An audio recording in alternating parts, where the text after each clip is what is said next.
नमस्कार दोस्तों, स्वागत है आपका आपके अपने YouTube चैनल ज्ञान का अड्डा पर। दोस्तों, मैं हूं राकेश सिहाग। आज हम बात करने वाले हैं क्लास नंबर 6 के बारे में। जैसा कि आपको पता है, हमारी जो सीरीज चल रही है वो टॉप 500 क्वेश्चनों की चल रही है। इसमें मैं आपको 5 वीडियो करवा चुका हूं। ये हमारा 6 नंबर वीडियो है। तो दोस्तों, जो भी आपके क्वेश्चन है वो बहुत इंपॉर्टेंट है। बहुत जल्द आपके लिए NTPC की सीरीज आने वाली है और ग्रुप डी के लिए बहुत अच्छी सीरीज आने वाली है साइंस के लिए। तो बिल्कुल आप निश्चिंत रहिए। अगर आप साइंस के अंदर साइंस की अगर आप NTPC के लिए साइंस पढ़ना चाहते हैं, ग्रुप डी के लिए साइंस पढ़ना चाहते हैं, SSC के लिए साइंस पढ़ना चाहते हैं, तो कोई दिक्कत नहीं। जैसे ये 500 क्वेश्चन की सीरीज खत्म होगी उसके तुरंत बाद में स्टार्ट कर दूंगा। लेकिन आपसे मैं दावा करता हूं प्यारे साथियों, अगर आपका साथ बना रहा तो साइंस आपको बहुत अच्छी करवा दूंगा। लेकिन आपका साथ जरूरी है, आपकी प्यार मोहब्बत जरूरी है। बस इस वीडियो को आप शेयर कर दीजिए अपने दोस्तों तक और जल्दी से अपने दोस्तों को जोड़ लीजिए। फिर हम क्लास को स्टार्ट करते हैं।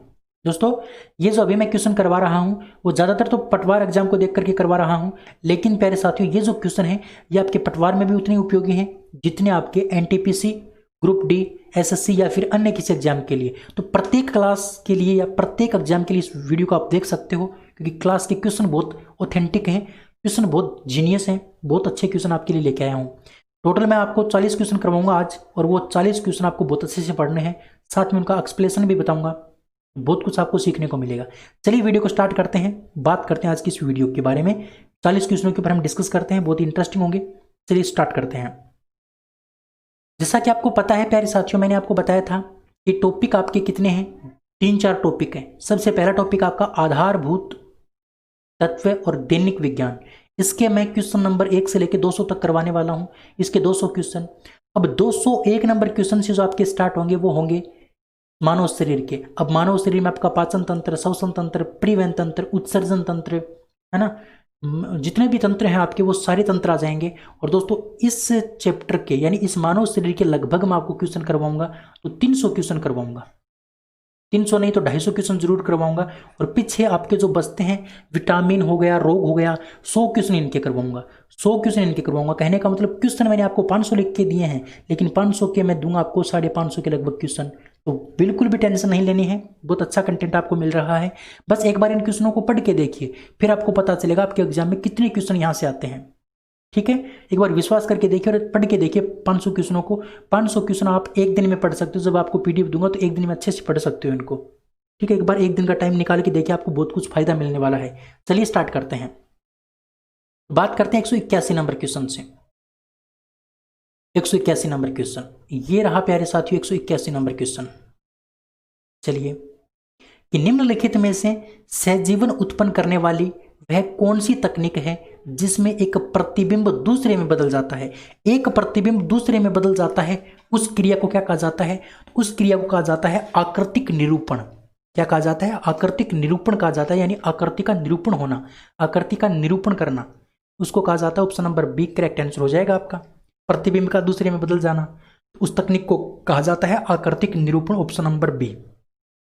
चलिए, अगला क्वेश्चन है कि एस चंद्रशेखर का नाम निम्नलिखित में से किस क्षेत्र के साथ जुड़ा हुआ है?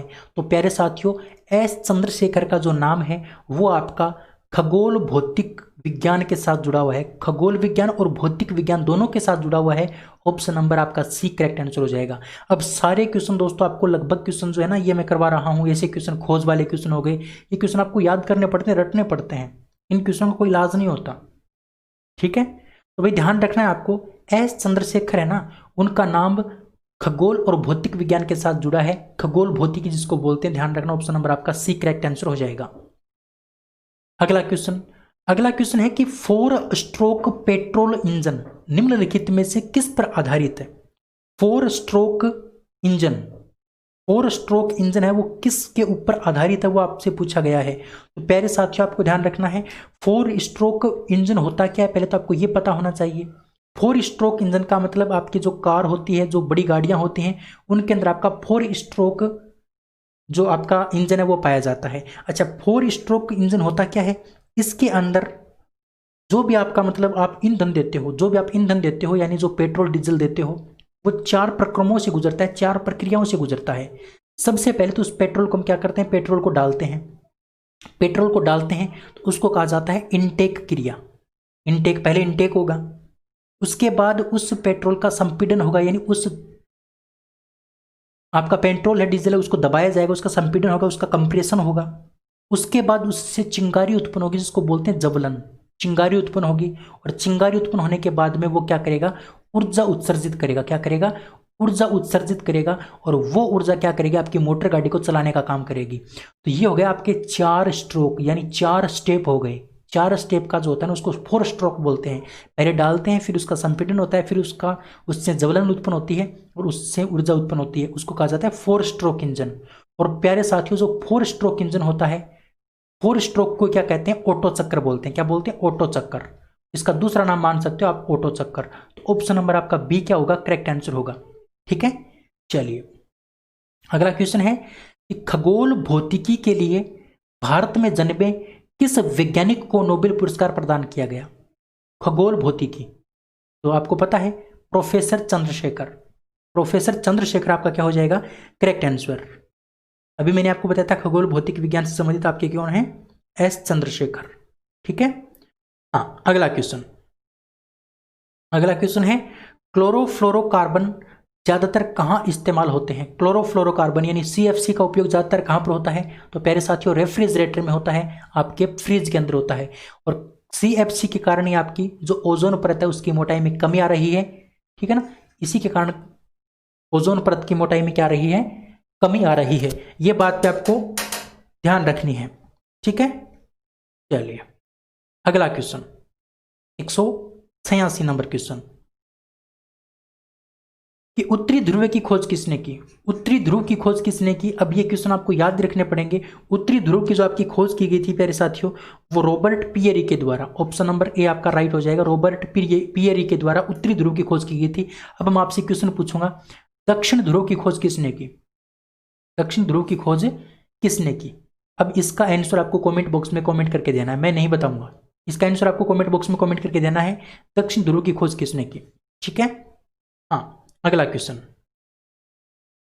187 नंबर क्वेश्चन ये रहा कि निम्नलिखित में से कौन सा कण परमाणु के नाभिक से संबंधित नहीं है। अब जो परमाणु होता है उसके नाभिक में आपके P और N पाए जाते हैं, और इसके चारों ओर वृत्ताकार कक्षा में आपका कौन चक्कर लगाता है, तो इलेक्ट्रॉन चक्कर लगाता है। तो प्रोटॉन, न्यूट्रॉन और इलेक्ट्रॉन तो क्या होते हैं, परमाणु के नाभिक से संबंधित होते हैं। लेकिन आपका जो मेरोन नाम का जो कण है वो आपका परमाणु के नाभिक से संबंधित नहीं है, और मेरोन नाम का कोई कण भी नहीं है। मेरोन नाम का कोई आपका कण भी नहीं होता। तो ऑप्शन नंबर डी क्या होगा, करेक्ट आंसर हो जाएगा। चलिए आगे बढ़ते हैं। अरे यार क्या दिक्कत है तेरे। 188, हाँ, कि अधिकतम जैविक क्षति किससे होती है। अधिकतम जैविक क्षति किसके कारण होती है। प्यारे साथियों, जो आपकी अधिकतम जैविक क्षति होती है, अधिकतम जो जैविक क्षति होती है वो गामा किरणों से होती है। यानी कहने का मतलब गामा जो किरणें होती हैं ये अत्यधिक जीवों का विनाश करती हैं। अत्यधिक जीवों का विनाश करती हैं गामा किरणें। अच्छा, गामा किरणों की खोज किसने की। पहले एक्स किरणों की खोज आपको याद रहनी चाहिए। एक्स किरणों की खोज की थी रोहंटजन ने। रोहंटजन ने खोज की थी। गामा किरणों की खोज की थी आपकी गामा किरणों की खोज की थी हेनरी बेकुरल। हेनरी बेकुरल ने, है ना। और बीटा और अल्फा किरणों की जो खोज की गई थी प्यारे साथियों, वो किसके द्वारा की गई थी, रदरफोर्ड के द्वारा। रदरफोर्ड के द्वारा। ठीक है, तो ये कुछ बातें आपको ध्यान रखनी है 188 नंबर क्वेश्चन के बारे में। चलिए अगला क्वेश्चन है कि निम्नलिखित में से कौन सा प्रक्षेपास्त्र यानी प्रक्षेपास्त्र वायु से वायु वाला प्रक्षेपास्त्र है। तो ऐसा कौन सा प्रक्षेपास्त्र है जो वायु से वायु वाला है। तो ध्यान रखना प्यारे साथियों, उनका नाम आपको ध्यान रखना है। उसका नाम है आपका अस्त्र। ऑप्शन नंबर डी, अस्त्र नाम का जो प्रक्षेप अस्त्र है वो आपका वायु से वायु में किसी भी वस्तु को प्रक्षेपित करने के काम आता है, किसी भी वस्तु को लॉन्च करने के लिए काम आता है। ठीक है, हवा से हवा में। पृथ्वी से पृथ्वी आपका पृथ्वी, पृथ्वी से वायु अग्नि, पृथ्वी से वायु आपका हो गया अग्नि। ये मैं आपको पीछे बता चुका हूं। 190, एक्स किरणों की खोज किसने की। तो एक्स किरणों की खोज की प्यारे साथियों रोएंटजन ने। ये मैं अभी आपको बता के आया हूं, रोएंटजन ने। इसके साथ साथ हेनरी बेकुलर गामा और अल्फा और बीटा की खोज की थी रदरफोर्ड ने। चलिए आगे बढ़ते हैं, ज़्यादा टाइम वेस्ट नहीं करते हैं। अगला क्वेश्चन 191 नंबर क्वेश्चन कि नौसेना के निम्नलिखित जहाजों में से विमान वाहक की पहचान कीजिए। विमान वाहक यानी जो विमानों को ले जाता है, जो विमान यानी जो आपकी हवाई जहाज होती हैं, जो आपकी हवाई जहाज होती हैं उनको भी लेके जाने का काम करता है। वो भी आपकी उस हवाई जहाज भी आपकी उस हवाई जहाज भी उस नौसेना के जहाज के ऊपर उतरते हैं, तो उसका नाम है प्यारे साथियों, बताओ, INS विराट। INS जो विराट है प्यारे साथियों, इस INS विराट के ऊपर, INS विराट के ऊपर आपकी विमान भी उतरते हैं। ये विमानों को भी ले जाने का काम करता है INS विराट। ठीक है, ऑप्शन नंबर ए आपका करेक्ट हो जाएगा। चलिए अगला क्वेश्चन, वायुयान का आविष्कार किसने किया? वायुयान का आविष्कार किसने किया? तो वायुयान का जो आविष्कार किया प्यारे साथियों वो आपको बताना है। और वायुयान का जो आविष्कार किया वो किया Orville right and Wilbur right. Orville right and Wilbur right, option number A आपका राइट आंसर होगा, Orville right and Wilbur right. चलिए 193 नंबर क्वेश्चन। अब ये क्वेश्चन आपको याद ही करने पड़ेंगे, यानी बारूद का आविष्कार किसने किया? तो बारूद का आविष्कार किसने किया ये आपको याद ही रखना पड़ेगा, इसका कोई शॉर्ट ट्रिक नहीं है। बारूद का जो निर्माण जो आविष्कार किया वो आपका क्या था? रोजर बेकन ने। रोजर बेकन आपका क्या होगा? Correct answer. ठीक है, रोजर बेकन ने बारूद का आविष्कार किया। चलिए अगला क्वेश्चन है कि जेट इंजन का आविष्कार किसने किया? जेट इंजन का आविष्कार, जेट इंजन का आविष्कार किया प्यारे साथियों किसने वो आपको बताना है। तो sir Frank Whittle, sir Frank Whittle ने आपका जेट इंजन का क्या किया? आविष्कार किया। ऑप्शन नंबर बी आपका राइट आंसर हो जाएगा। ठीक है, जल्दी जल्दी आपका आंसर है ना, अगर आपने अच्छी तैयारी की है तो आंसर आपको देखते ही याद हो जाना चाहिए, देखते ही आपको पता होना चाहिए कि भी इसका आंसर ये होगा, टाइम आपको नहीं लगाना है। ठीक है, हाँ अगला क्वेश्चन 195 नंबर क्वेश्चन 195, सौर बैटरियों में प्रयुक्त पदार्थ कौन सा होता है? सौर बैटरियों के अंदर कौन सा पदार्थ काम आता है? यानी सौर जो बैटरियां होती हैं जो सूर्य की ऊर्जा से चलती हैं, है ना, उसके अंदर आपका सिलिकॉन पाया जाता है। कौन पाया जाता है? सिलिकॉन पाया जाता है। ठीक है, सिलिकॉन। और दोस्तों इसी सिलिकॉन से आपकी आईसी चिप बनाई जाती है, जो कंप्यूटर के अंदर, टीवी, रेडियो के अंदर जो चिप आपकी आती है आईसी चिप, वो किसकी बनती है? सिलिकॉन की बनती है। और भारत की सिलिकॉन सिटी किसे कहा जाता है? तो भारत की जो सिलिकॉन सिटी है, भारत की सिलिकॉन सिटी है प्यारे साथी, वो बेंगलुरु को कहा जाता है। किसको कहा जाता है? बेंगलुरु को कहा जाता है। तो ये बात भी कुछ आपको ध्यान रखनी है। ठीक है, चलिए अगला क्वेश्चन, टिक्का का आविष्कार किसने किया था? या फिर आपको ये पूछ रहे चेचक का टिक्का किसने बनाया था? चेचक का टिक्का या फिर टिक्का किसने बनाया था? तो प्यारे साथियों एडवर्ड जेनर आपका करेक्ट आंसर हो जाएगा। एडवर्ड जेनर ने ही टिक्का, सर्वप्रथम टिक्का या फिर चेचक का टिक्का निर्मित किया था। आपका option number B Edward Jenner. ठीक है, उम्मीद कर सकता हूँ बात आपको समझ में आ रही होगी बहुत अच्छे से। क्वेश्चन बड़े इंपॉर्टेंट है प्यारे साथियों, आप इन क्वेश्चनों को अनदेखा नहीं कर सकते, इन क्वेश्चनों का अनदेखा नहीं कर सकते दोस्तों। या तो आज पढ़ लो इन क्वेश्चनों को, या फिर अगली बार दोबारा पढ़ लेना। या तो आज पढ़ लो या अगली बार दोबारा पढ़ लेना, वो आपके ऊपर डिपेंड करता है। आज पढ़ते हो या 1 2 3 साल बाद पढ़ते हो। अगर आज पढ़ लोगे तो क्या पता आपका सिलेक्शन हो जाए और आप नौकरी करने लगो। तो थोड़ा टाइम दिया करो अपने इस पढ़ाई के लिए, अपने मंजिल के लिए, अपने भविष्य के लिए। ठीक है, हाँ। नेक्स्ट क्वेश्चन है कि सफिटक निम्नलिखित में से किसका क्रिस्टलीय रूप है? सफिटक निम्नलिखित में से किसका क्रिस्टलीय रूप है? तो पहले तो आपको पता होना चाहिए सफिटक होता क्या है। सफिटक होता क्या है? तो प्यारे साथियों जो सफिटक होता है वो सफेद पत्थर होता है, सफेद पत्थर, और ये एक कीमती पत्थर होता है, सफेद और कीमती पत्थर होता है। इससे मूर्तियां वगैरह बनाई जाती हैं, इससे मूर्तियां वगैरह बनाई जाती हैं। तो ये जो सफेद पत्थर होता है वो किसका रूप होता है?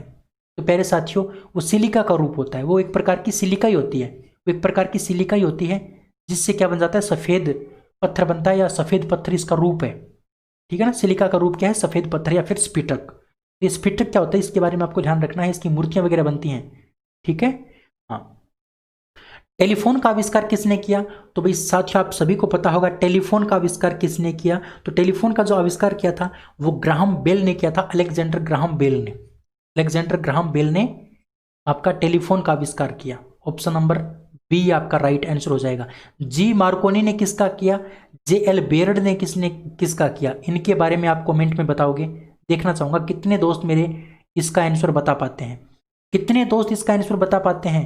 जी मार्कोनी और जे एल बेयर्ड दोनों ने किसका आविष्कार किया? चलिए अगला क्वेश्चन। भारत और रूस ने बहु अरबों डॉलर वाले किस प्रौद्योगिकी स्थानांतरण सौदे पर हस्ताक्षर किए थे? आपको पता है प्यारे साथियों, किसके लिए किए थे? तो जेटों का निर्माण करने के लिए, जेटों का निर्माण करने के लिए जो 150 ASU-30 KI जो बहु उपयोगी जेट हैं उनका निर्माण करने के लिए भारत और रूस के बीच में क्या हुआ था, मतलब समझौता हुआ था। तो दोस्तों ये क्वेश्चन इतना इंपॉर्टेंट आपकी दृष्टि से नहीं है क्योंकि ये बहुत पुराना क्वेश्चन है। अब ये क्वेश्चन नहीं पूछा जाएगा। अब आपसे राफेल का जरूर पूछ सकते हैं, राफेल का, लेकिन राफेल का तो जापान के साथ हुआ है शायद, है ना, ये रूस के साथ थोड़ी है। ये पूछ सकते हैं आपसे। ये क्वेश्चन आपके इतना इंपॉर्टेंट नहीं है, लेकिन ऑप्शन नंबर डी आपका क्या हो जाएगा करेक्ट आंसर। चलिए 200 नंबर क्वेश्चन कि पेनिसिलिन का आविष्कार किसने किया? पेनिसिलिन का आविष्कार किसने किया? तो प्यारे साथियों ध्यान रखना, पेनिसिलिन का जो आविष्कार किया था वो अलेक्जेंडर फ्लेमिंग ने किया था। किसने किया था? अलेक्जेंडर फ्लेमिंग ने। पेनिसिलिन का आविष्कार Alexander Fleming. Option number C आपका करेक्ट आंसर हो जाएगा। चलिए आगे बढ़ते हैं। अगला क्वेश्चन, निम्न में से कौन सा एंजाइम आमाशय से स्रावित नहीं होता? अब दोस्तों ये जो 201 नंबर क्वेश्चन है ना, ये आपका मानव शरीर से संबंधित आ गया।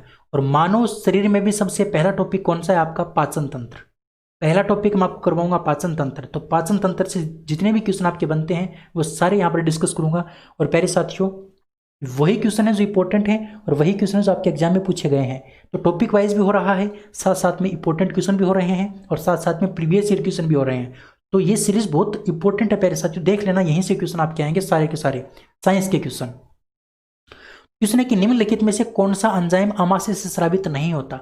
आमाशय से स्रावित कौन सा नहीं होता भाई? ये रहा अग्न्याशयी लाइपेज। ये जो अग्न्याशयी लाइपेज है इसमें अग्न्याशय नाम दे रखा है, इसका मतलब ये कहाँ से उत्पादित होता है? तो ये अग्न्याशय से उत्पादित होता है। अब अग्न्याशय हमारे शरीर में अलग होता है और आमाशय अलग होता है। अब ये दोनों अलग अलग हो गए ना, इसका मतलब आपका ऑप्शन नंबर डी क्या हो जाएगा करेक्ट आंसर। अच्छा रेनिन जो होता है ना, रेनिन वो क्या करता है भाई?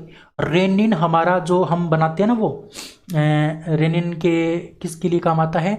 जो वैसे तो दूध को फाड़ने का काम करता है, ये दूध को दही में बदलने का काम करता है आपका रेनिन। दूध को दही में बदलने का काम करता है। और आपने वो बनाते हैं ना, सब्जी बनाते हैं, याद नहीं आ रहा नाम, पनीर, हाँ सॉरी पनीर। पनीर बनाने में भी किसका उपयोग होता है? इस रेनिन का उपयोग होता है। लेकिन प्यारे साथियों ये बड़े व्यक्तियों में नहीं पाया जाता।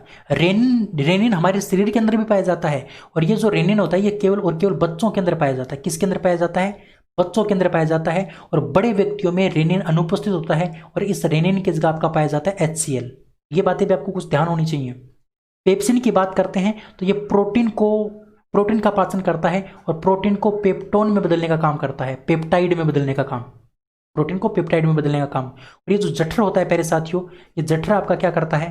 जठर लाइपेज जो होता है वो वसा का क्या करता है? आपका पाचन करता है। ठीक है, ये कुछ बातें आपको ध्यान रखनी है।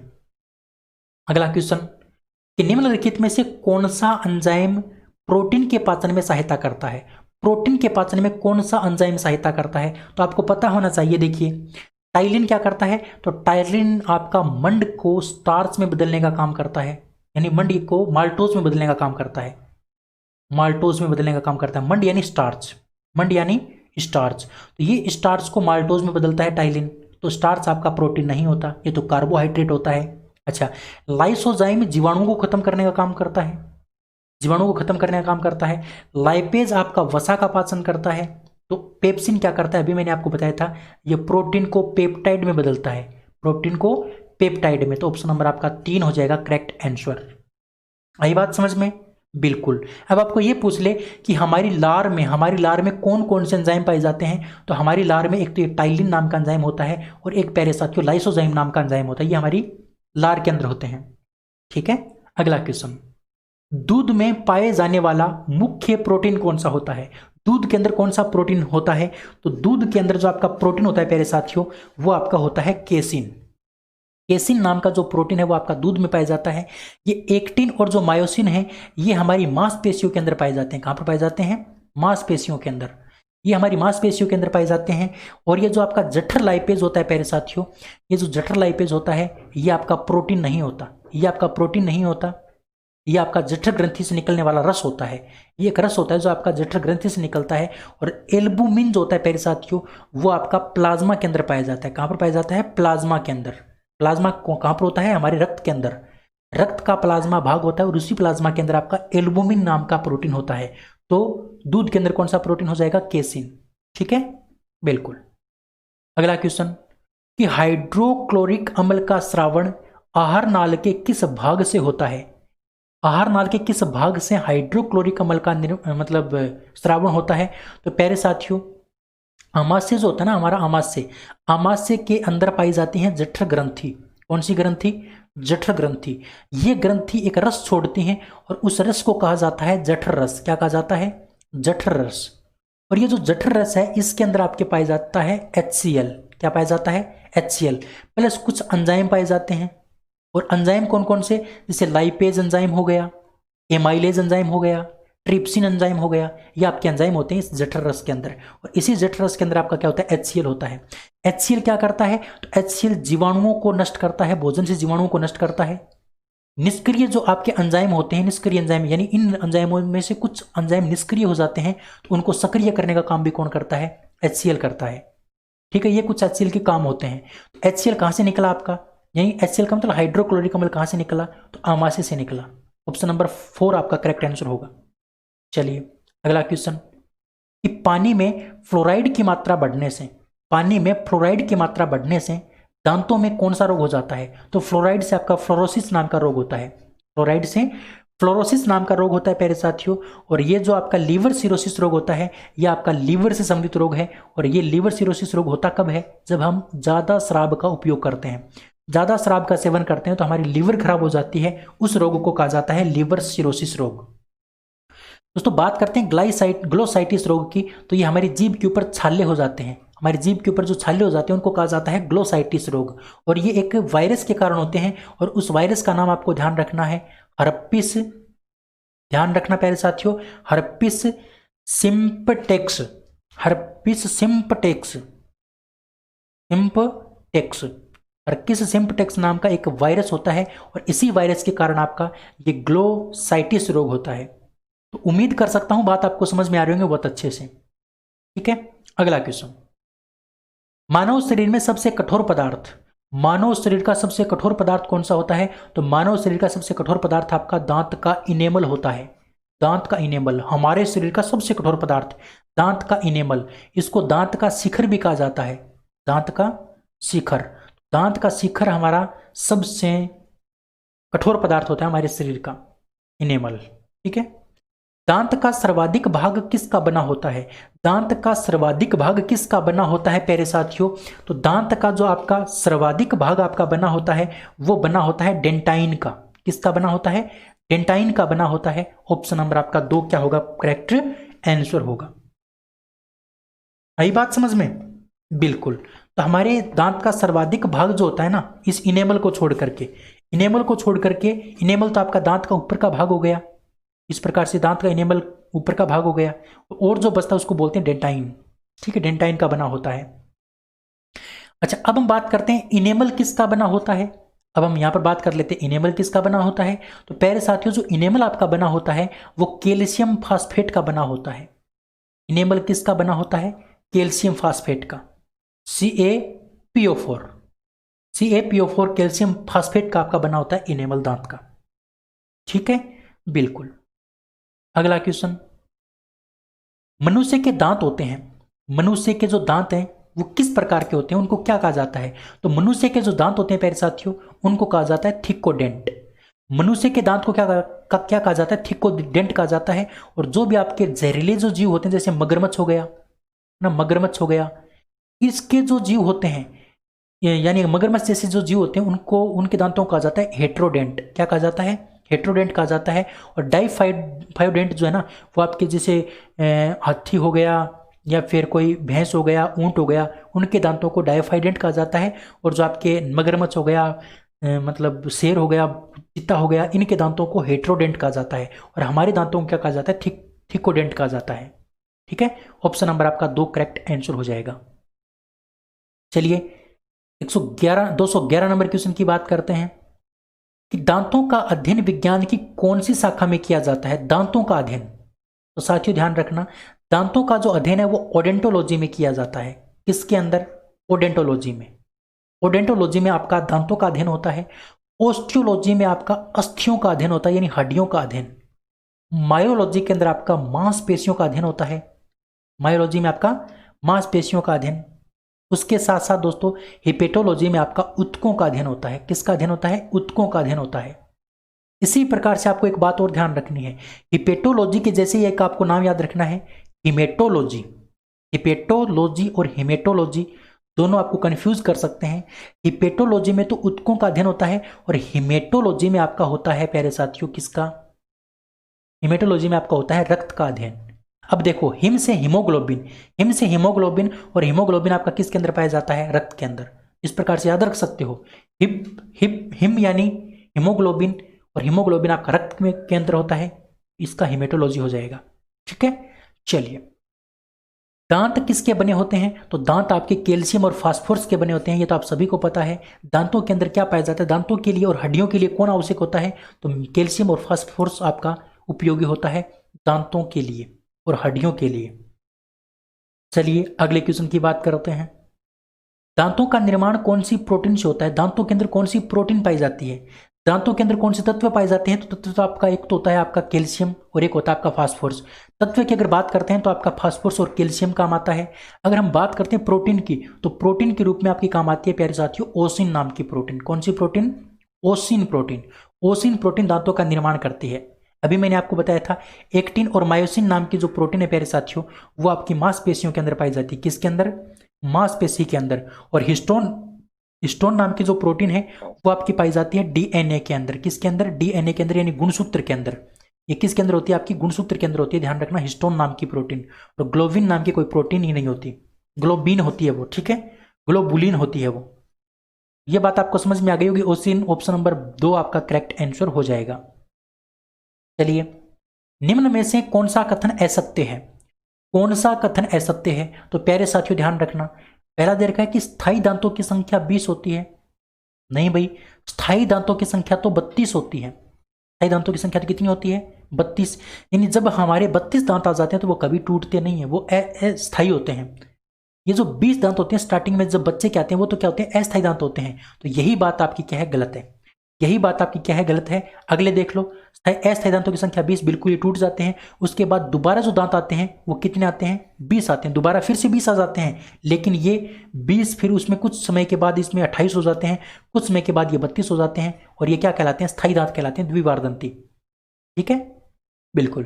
दोस्तों कुल केनाइन या फिर रदनकों की संख्या 4 होती है। बिल्कुल, 2 नीचे वाले होते हैं, 2 ऊपर वाले होते हैं, टोटल 4 होते हैं। यानी जो हमारे नुकीले, रदनक का मतलब नुकीले जो आपके दांत है उसको कहते हैं रदनक दांत। तो नुकीले आपके 2 तो ऊपर के जबड़े में है और 2 नीचे के जबड़े में है। ऑप्शन नंबर आपका 1 करेक्ट आंसर हो जाएगा। चलिए आगे निकल गया क्या? चल कोई बात नहीं, पीछे कर लेता हूं वापस। हाथी में कौन सा दांत गजदंत के रूप में बाहर निकला रहता है? गजदंत के रूप में कौन सा दांत बाहर निकला होता है? तो प्यारे साथियों ध्यान रखना, गजदंत के रूप में जो आपका ऊपरी जबड़ा होता है, ऊपरी जबड़ा होता है, ऊपरी जबड़े का जो इंसाइजर दांत होता है, ऊपरी जबड़े का जो इंसाइजर दांत होता है वो आपका बाहर निकला होता है। ऊपरी जबड़े का जो इंसाइजर दांत होता है वो आपका बाहर निकला होता है हाथी के गजदंत में। इंसाइजर का मतलब आपका कृतंक होता है। क्या होता है? कृतंक। हिंदी में इसको कृतंक बोलते हैं। ऊपरी जबड़े का इंसाइजर, ध्यान रखना, ऊपरी जबड़े का जो इंसाइजर है वो हाथी में हाथी दांत के रूप में बाहर निकला होता है। अगला क्वेश्चन है, मिलान करना है आपको, दांत के कार्यों का मिलान करना है। चलिए देखिए, कृतंक दांत क्या करते हैं? तो कृतंक दांत भोजन को काटने का कार्य करते हैं। रदनक दांत चीर फाड़ करने का काम करते हैं। इसीलिए रदनक दांत आपके किसके अंदर होते हैं? ज्यादा जो आपके रदनक दांत हैं वो ज्यादा मांसाहारी जंतुओं में ज्यादा विकसित होते हैं, मांसाहारी जंतुओं में ज्यादा विकसित होते हैं। और मोलर और प्री मोलर है वो आपके क्या करते हैं प्यारे साथियों?